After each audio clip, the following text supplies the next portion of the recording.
Cameo জিনিসটা হলো চমক। তো এটা তো চমকই, আমি নিজেও জানি না এখন কি হচ্ছে। এটা কালকে ঈদের দিন আমি ইনশাল্লাহ বলবো, কারণ আপনারা অনেক কিছুই, আমি একটা স্ট্যাটাস দিয়েছিলাম গুজবে কান দিবেন না, তা আমি এখনো আপনাদেরকে বলছি বেশি আশা করবেন না, কেউই না থাকতে পারে কিন্তু পরে আপনি আমাদেরকে বলবেন যে রাফি ভাই নাই কেন।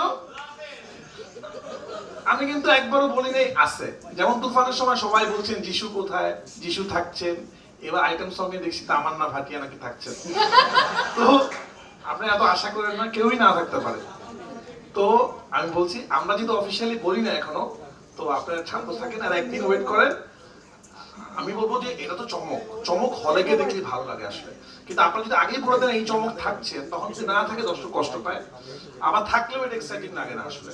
তো আমরা যদি অফিসিয়ালি বলছি না, আমরা কে কে আছেন সিনেমাটা দেখেন, একটা দিন বাকি আছে, তো আমার মনে হয় আপনাদের মন ভরে যাবে। বিশেষ করে সিনেমাটা আমরা বানানোর চেষ্টা করেছি, আপনারা আসলে যারা সিনেমা ভালোবাসেন তাদের ভালো লাগবে এই সিনেমাটা আসলে। Thank you Tanim, thank you সুন্দর বসটা করার জন্য।